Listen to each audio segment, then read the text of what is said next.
Do.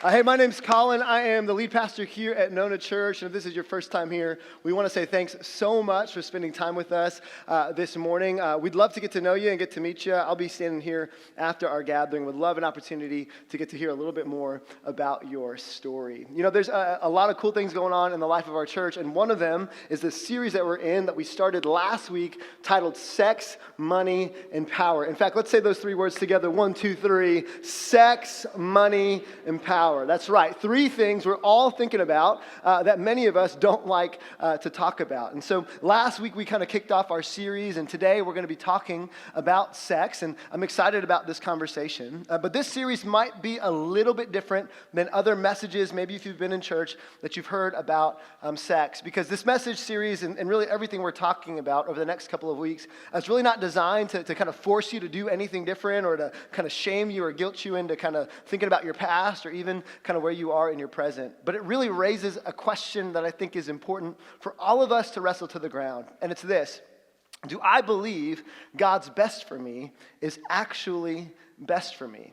This series invites us to consider how much better life would be if we agreed with God about His purpose and plan. And so today we're going to look at this conversation around sex. And just a couple of disclaimers before we get going that I think are really important for you to hear me say. The first one is this: some of you today have expectations about what this message will be, and you're going to find yourself at the end thinking, I did not say enough. And if that's the situation that you're in, I would just invite you to remember, I have 30 minutes today, so cut a brother some slack, all right? Like, it's going to be hard to cover every single exhaustive list on this conversation. Again, some of you are going to say that I've said too much. You're going to find yourself saying, gosh, like you went too far, or you said too many things. And I would say to you, you should have saw my original notes before my wife read them, all right? Just be grateful that this is where we landed today. And I know this, that all of you are going to be offended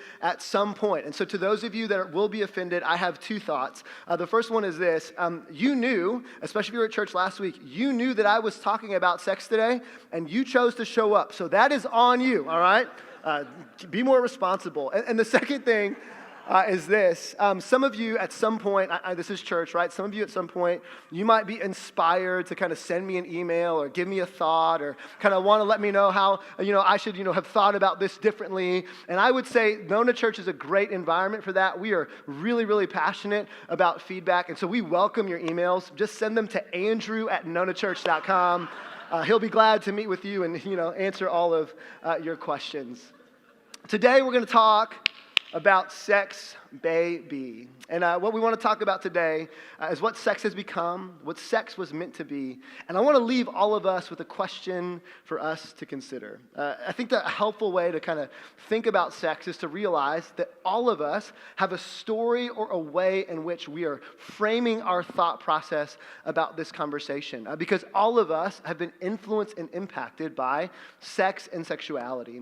And for some of us, we come to this message today maybe with a little bit of fear, maybe a little bit of anxiety, because sex for us is connected to this idea that in some ways sex is gross. And that could have been because of your religious tradition growing up. You were taught that sex was really simply something that wasn't meant to be enjoyed. It was something that was more so obligatory. Maybe it was the family that you grew up in. You didn't have really good pictures or models of what healthy sexuality could look like. And so you didn't even have a great conversation about sex. In fact, I remember my sex conversation with my dad. We were actually recounting it this week. My sex conversation with my dad, the talk, was one sentence and then 30 minutes of silence in a car. That was my talk with my dad. So quick raise of hands. How many of you would say, yeah, I didn't have the best sex talk growing up? Go ahead and raise your hands. Just raise them high. That's good. Look around. You are in a room filled with people in that situation. And so my goal today is to give all of us the sex talk we wish we could have had,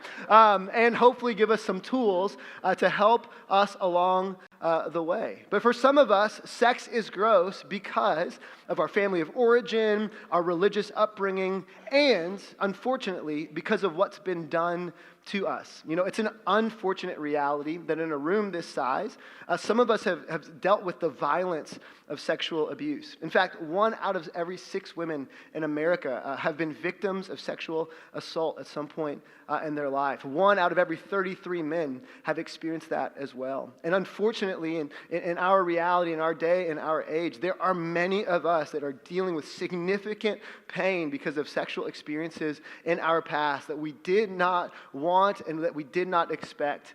And I want you to know that the church as a whole has done a pretty terrible job kind of engaging in this conversation. And if you find yourself in a place today where what we talk about raises some deep-seated pain in your own life and story, I want to remind you of these truths. Maybe this is the first time you've heard this from a local church pastor, or maybe the first time in a long time. I want you to know that if you find yourself as a victim of sexual assault or abuse in your life, you did not deserve it. It is not your fault, and God grieves with you. The story of the Bible is not a story of saying that if you've experienced pain in your life sexually, that somehow it's just going to magically disappear. What I love about Jesus and the teachings of the Bible is that God does not write checks that he will not cash. And the reality is when you look at the scriptures, what we find is God's promise is not that he'll take that pain fully away, but his promise is that he will utilize every ounce of our pain and our suffering for your good and for his glory, and that justice will be due to those that have hurt us the most, that God does not let anything go past his eye. He cares deeply for you. He walks with you, and he's close. So for some of us, we come to this conversation with a recognition that sex is gross. And my hope is that perhaps over the course of today, we would be introduced to a better perspective. But for many of us, and the place that we'll spend the majority of our time, is that for many of us, we begin and culturally live in a world where sex functions as God. And we would never utilize this language. We would never confess this out loud. But the reality is that the way that we think about sex and connectedness and intimacy, the physical act of sex, is that in some way, shape, or form, it is like a little g God to us. Last week we talked about idols, that an idol is whenever we ask something in our life to do what it was never intended to do. And sex, for so many of us, in the culture that we live in the commercials that we're given, in the conversations that we're a part of, we're promised a bill of goods that sex will deliver in our lives that just is not true and leaves us in a place of frustration, pain, and hurts. And I think Paul Tripp puts it so well in his book, Sex and Money. He says this: sex is one in a list of a whole catalog of created things that are good things but can become bad things when they become ruling things. And none of us would say, oh, sex is a ruling thing in my life, but as we explore today, you might find that it actually is. He says, if you allow your heart to be ruled by sex or sexual pleasure or sexual power or whatever other thing sex, would you say this word with me on the count of 3? 1, 2, 3, gets you, you will end up being controlled by it. Anytime we see sex as a means to get something, we are running a risky race. He goes on to say sexual distortion and sexual addiction do not exist because sex itself is bad, but because we have put it in a place that God never intended it to be. In other words, sex becomes a god in our life, a little g God, an idol, if you will, when we ask it to do something it was never meant to do. And what I want to do for the next few moments is kind of illustrate for us a variety of different ways that consciously and unconsciously we might be asking sex to do things in our life that it was never intended to do. That we're thinking and seeing sex as a tool to accomplish things that sex will never be able to accomplish. And that's why your marriage is so awkward in this situation. That's why singleness is kind of weird. That's why the relationships don't necessarily work out the way that you thought they would. That's why you thought you kicked the habit, and yet in your deepest moments of pain, you kind of go back to the thing you thought you had overcome. It's because of this narrative that we tell ourselves that we don't even know that we're telling ourselves. And you are going to be offended in the next few moments. I believe it. And here's a good indicator as to whether or not sex might be an idol for you. How your heart responds to the things that you're about to hear. I like to put it this way. You can either despair over the fact that an idol is in your life, or you can disparage the person that confronts you. And so I'm about to confront you on a couple of things. And you're going to do one of two things. You're either going to say, man, that is kind of in my life. That's tough. Or you're going to say, what does he know? That's not my situation. That's not my circumstance. Who is he anyway? He doesn't have a degree in psychology. What? And if you find yourself there, you probably have an idol. Okay, that's how it works. And so today what I want to talk about are the questions we ask, the things we ask sex to do for us internally, that in many ways set us up for failure. The first one is this, you can write it down. We ask sex to give us approval. We ask for sex to give us approval. Approval is this. It's this internal conversation we have. Approval says, if I have, fill in the blank, sex, better sex, more sex, different sex, unique sex, if I had that, then I'd finally be accepted. And it works itself out in a myriad of ways. It's the internal conversations we have where we say things to ourselves like, if I had this kind of body, then he or she would finally look at me. I go to the gym when he or she's there so I can flirt. It's innocent, trust me, but it is fun because at least he pays attention. I only have sex with my partner because it's the only time I feel like they want me. If I don't have sex with them, then they're just going to go and find someone else. Or she must not love me because we're not having sex. All of these internal conversations we have with ourselves are a pointer to and an indicator of a deeper longing in our soul for approval. And we think in some ways that the physical act of sex is going to get it for us. But we know this. Even if it does in a temporary moment, that narrative still exists in your mind, doesn't it? Because your heart is longing for something deeper. The next one is this. We ask for sex to give us comfort. Comfort says, if I have more sex, better sex, different sex, unique sex, then I'll be happy. Now, I really need to define comfort here because I do think that it is a biblical picture and it's clear throughout the storyline of Scripture that if you're married and if you're in God's design for sex, that on occasion, sex for the sake of comfort is actually a good thing. So don't hear me say that is necessarily idolatry. But what is when we make sex in our sexual expression an outlet and a primary way for us to experience what we all want inside, which is happiness and pleasure. And it can look something as simple as this. You're in a dating relationship and it's casual and you feel like, if we don't have sex, I'm not sure if I'm really going to enjoy that person over the long term. And so we buy the lie that we have to have sex before we get married so we can really make sure that they're the right one. Mental note, did you know that you are sexually compatible with millions of people in the world? You knew that, right? Like, you can pass that test, okay? You may not be relationally compatible with everyone, but you're sexually compatible with a whole lot of other people. It's a lie that we buy. But I think even deeper than that is when we seek out sex to make us happy. And we do that all the time. We do it in our heart and our nature to escape into sexual fantasy online or in the romance novel or the trashy reality TV that consumes our lives. I would say this, sexual fantasy and escapism points to a deeper longing in our souls. And it's a real thing. I'll never forget about maybe 13 or 14 years ago, Stacy wanted to go see a movie by the name of Twilight. Does anybody remember that movie, Twilight? Yeah, like it was some books, right, about, a vampire and a wolf or something like that. And we were dating at the time, and she said, I want to go see a movie. And I was like, I'll do whatever you want to do because I'm trying to get you to marry me. And so we went to the movie, right? And I didn't know much about it, but I was pretty, kind of interested. As I walked into the room, right, it wasn't a bunch of young adults and, teenagers that were there at the theater. It was a bunch of middle-aged mamas. It was Barbara and Becky and the book club. That's who was in the theater, right?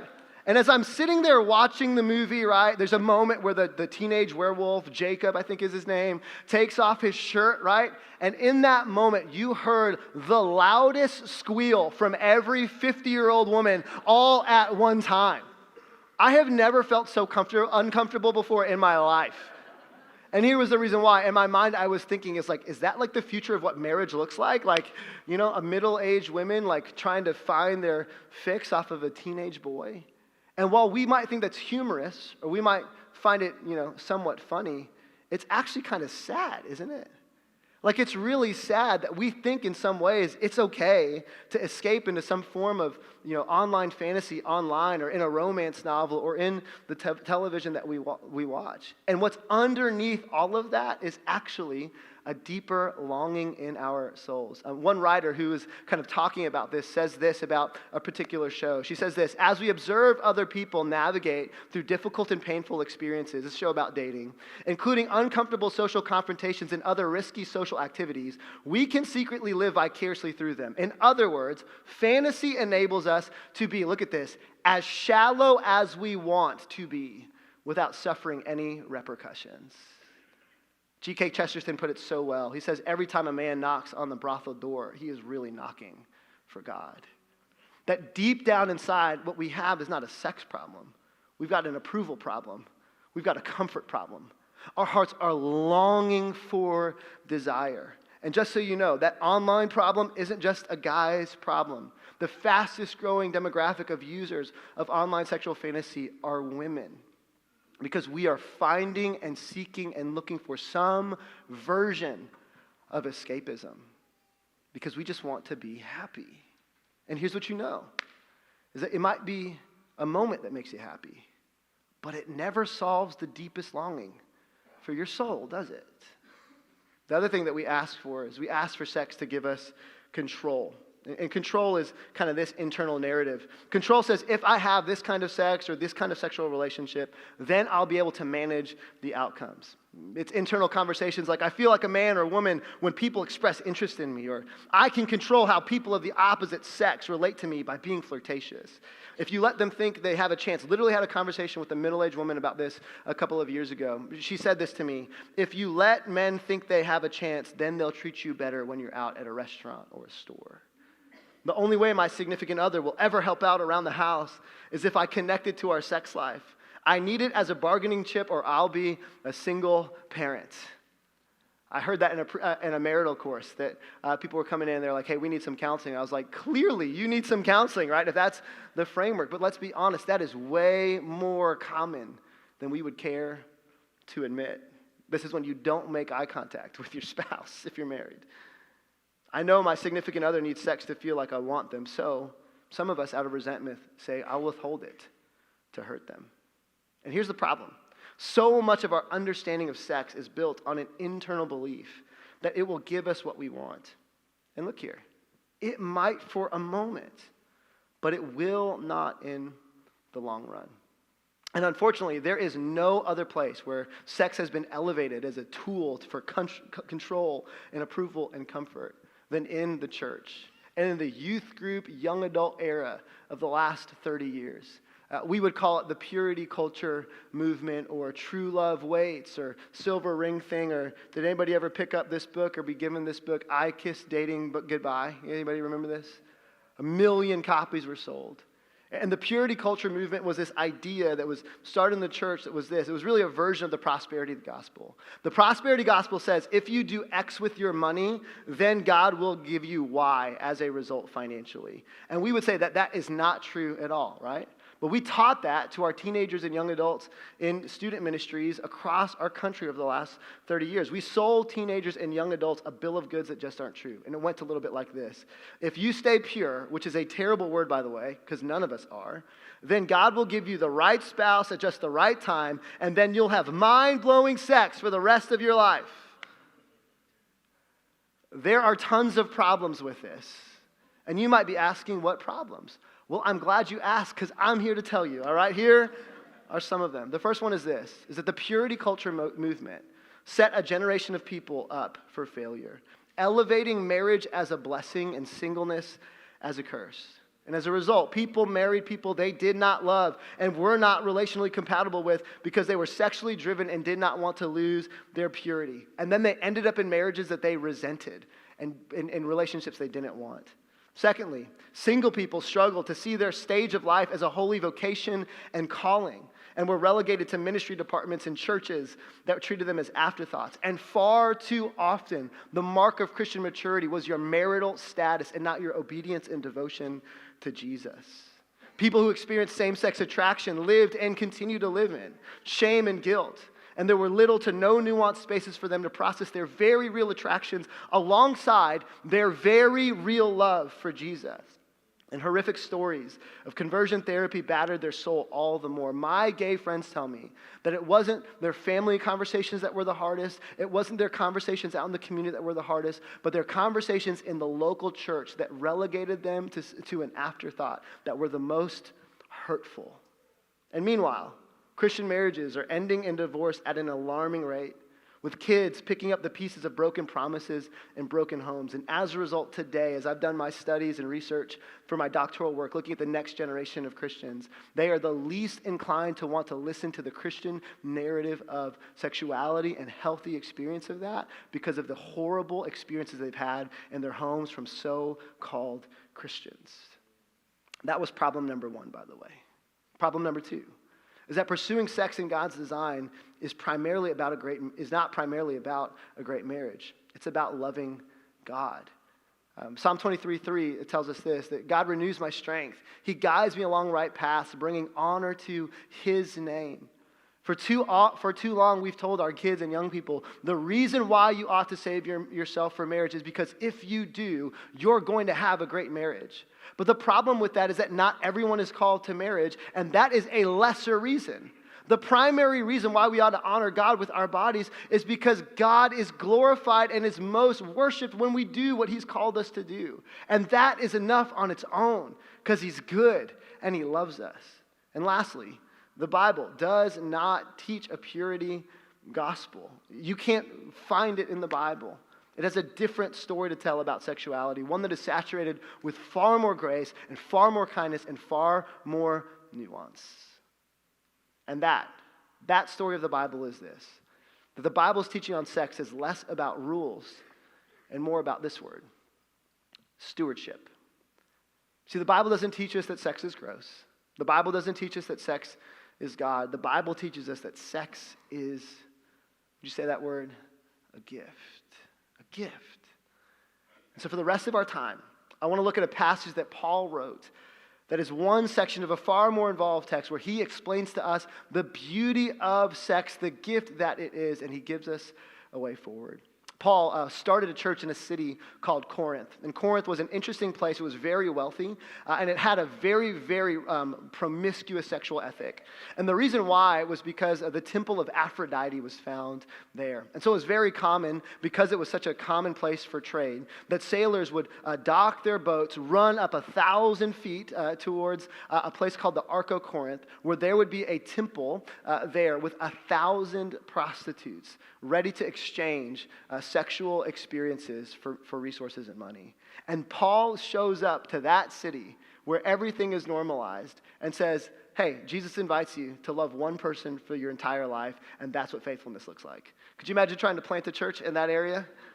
So he does, but then all of a sudden things get a little bit weird when he leaves. So he writes this letter to the church in Corinth, and he reminds them of what a healthy, good sexuality looks like. And Paul says this in 1 Corinthians chapter 6, verse 12. He says, you say, I'm allowed to do anything, which is true. If you're a follower of Jesus, you've been saved by grace. Look here, every eye up here. There is nothing in this world that you can do that can separate you from the love of God. You have been given that freely, and you are a free person. So Paul says, hey, you're making the excuse I'm allowed to do anything. But then he says, not everything's good for you, though. Even though I'm allowed to do anything is true, I must not become a slave to anything. Paul's saying this, just because you can doesn't mean you should. He also says, don't allow your freedom to lead you into slavery. Because we all know people that have done this, right? People that have said, oh, it's just a flirtatious conversation. It's just a moment at the gym. It's just drinks after work. And we've seen people enslaved as a result, right? Because look here, what we think we can tolerate is actually the thing that ends up taking us. Paul says, listen, you know better. He goes on and says this in verse 13. But you can't say that our bodies were made for sexual immorality. That word sexual immorality is the Greek word there, porneia. And that word porneia is a very broad umbrella term. The idea is that kitchen drawer that you have at your house, everybody's got one, right? Where you just throw everything in it. You know what I'm talking about, that deal? Like the people asking Paul, well, what exactly? Define sexual immorality. And he's like, anything that is not God's best intention and design. Everything that goes in that junk drawer. And people are like, well, would you give us a list? And Paul's like, I'm not going to give you a list because y'all are freaks and you'll come up with things that aren't on the list, right? Like that's the way in which we work and think. He says, they were made for the Lord, and the Lord cares about our bodies. He says, don't you realize that your bodies are actually parts of Christ? Pay attention. This is a massive illustration he's making here. He says, should a man take his body, which is part of Christ, and join it, pay attention to that word, to a prostitute? Never. And don't you realize that if a man joins himself to a prostitute, he becomes one body with her? For the scriptures say that the two are united into one. But the person who is joined, that's our word, to the Lord is one spirit with him. Here's what Paul is saying. The idea here is that sex is not just a thing we do. It's not just a physical act. It's always a mingling of souls. It is connected. It's like scrambled eggs or like a glitter bomb. Like you'll never be able to be fully separated from its impact. Verse 16 and 17 use the same word for join to describe what it's like in a sexual act, how souls are mingling with the way in which our relationship with Jesus is interconnected. Meaning there's nothing that can separate us from Jesus, right?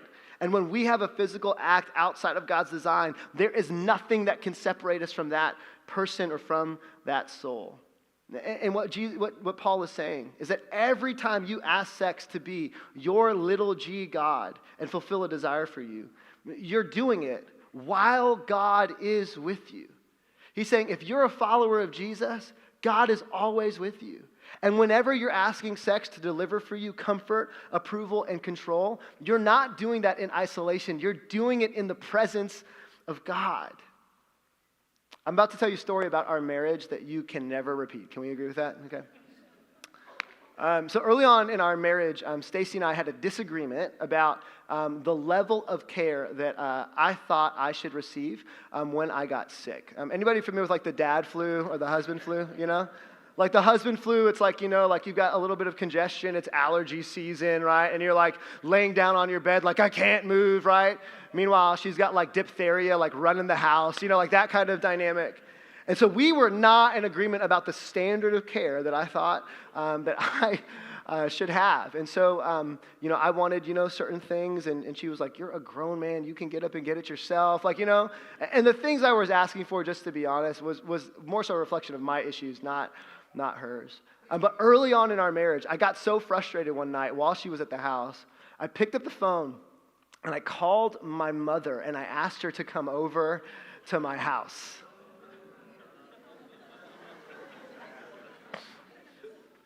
Which gives all of you hope that if your marriages are wrecked, you can get through it too, all right? But I want you to lean into that feeling you have right now, like, oh no, you didn't. Like, are you kidding? That feeling you're feeling right now. Look here. It was absurd for me, with my wife right there with me, for me to go to somewhere else to find comfort, wasn't it?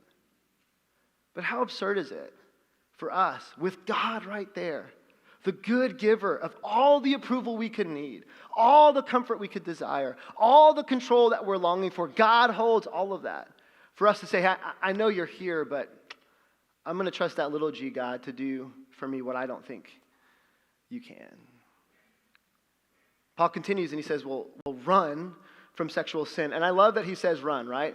Because what's interesting is that Paul will tell us that whenever we see the devil, like pick up weapons and fight the devil, right? He says, if you see the devil, like fight. But if you see somebody cute, run. Like that's like the words he uses, which I find so interesting, right? Because here's what it tells us, and it's a diagnosis of our soul. Not every mistake and stupid thing we do in our life is the result of something external. It's internal. We've got an issue inside of us that longs for control and approval and comfort, and we're willing to sell ourselves out to a little g God like sex for a temporary fix. And Paul says, you don't have the power to do it on your own, so run. He uses this word sin. What is sin? Sin is anything that is outside of God's intent.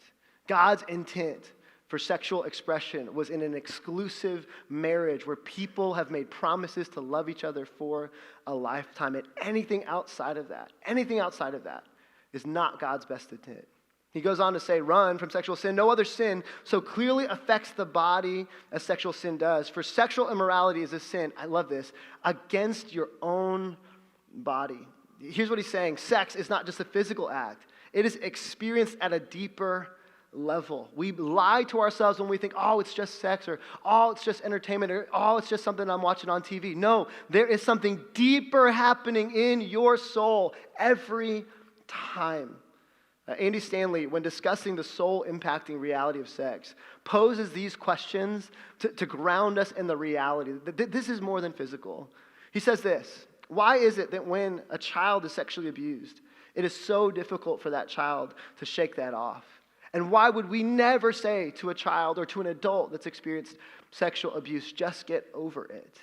Because we know there is something deeper happening than simply physical abuse, which is horrific, and verbal abuse, which is horrific. There is something deeply, deeply broken when we experience sexual abuse.